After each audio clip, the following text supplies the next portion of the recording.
ശബരിമല സ്വർണ്ണക്കൊള്ള കേസിൽ ദേവസ്വം മുൻ പ്രസിഡന്റ് എ പത്മകുമാറിന്റെ റിമാൻഡ് കാലാവധി വീണ്ടും നീട്ടി. എല്ലാം അയ്യപ്പൻ നോക്കിക്കൊള്ളുമെന്ന് പത്മകുമാർ മാധ്യമങ്ങളോട് പ്രതികരിച്ചു. ദൈവതുല്യൻ കടകംപള്ളിയാണോ എന്ന ചോദ്യത്തിന് ശവന്തീനികളല്ലെന്നും മറുപടി. സ്വർണ്ണക്കൊള്ളയിൽ ഡിണ്ടിഗൽ സ്വദേശി ഡി മണിയെയും ബാലമുരുകനെയും ക്രൈംബ്രാഞ്ച് ഓഫീസിൽ വിളിച്ചു വരുത്തി SIT ചോദ്യം ചെയ്തു.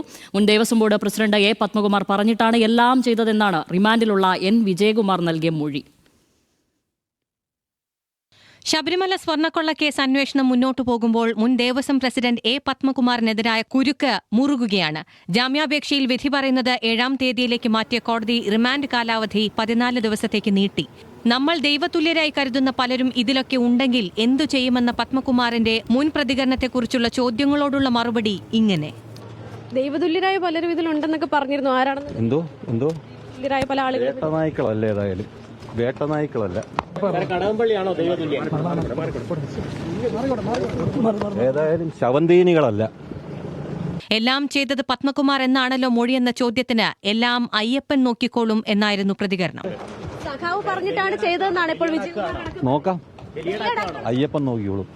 രാവിലെ 10:15 അഭിഭാഷകനൊപ്പം ഡി മണി ഈഞ്ചക്കലിലെ ക്രൈംബ്രാഞ്ച് ഓഫീസിലെത്തിയത്. 10 മണിയോടുകൂടി സഹായിയും ഇടനിലക്കാരനുമായ ബാലമുരുകനും അന്വേഷണ സംഘത്തിനു മുന്നിൽ ഹാജരായി. SP ശശിധരന്റെ നേതൃത്വത്തിലായിരുന്നു ചോദ്യം ചെയ്യൽ. പ്രവാസി വ്യവസായിയുടെ മൊഴിയനുസരിച്ച് ശബരിമലയിലെ പഞ്ചലോഹ വിഗ്രഹങ്ങൾ അടക്കം കടത്തിക്കൊണ്ടുപോയതിലെ പ്രധാനിയാണ് ഡി മണി. നേരത്തെ ഡിണ്ടിഗലിലെത്തി ഡി മണിയുടെ മൊഴി SIT രേഖപ്പെടുത്തിയെങ്കിലും ദുരൂഹമായിരുന്നു ഇയാളുടെ ഇടപെടലുകൾ. മാത്രമല്ല, താൻ ഡി മണിയല്ലെന്ന വാദവും ഉയർത്തി.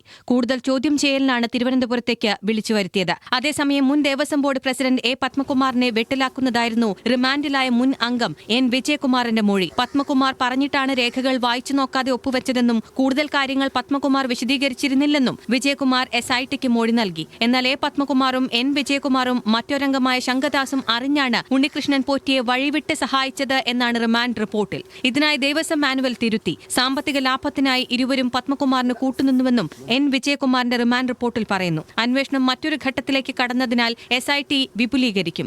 SITയുടെ ഹർജി പരിഗണിച്ച് ഇന്ന് ഹൈക്കോടതി അനുമതി നൽകി. 2 CIമാരെ കൂടി അന്വേഷണ സംഘത്തിൽ ഉൾപ്പെടുത്താനാണ് ഹൈക്കോടതിയുടെ അനുമതി. ന്യൂസ് മലയാളം, തിരുവനന്തപുരം.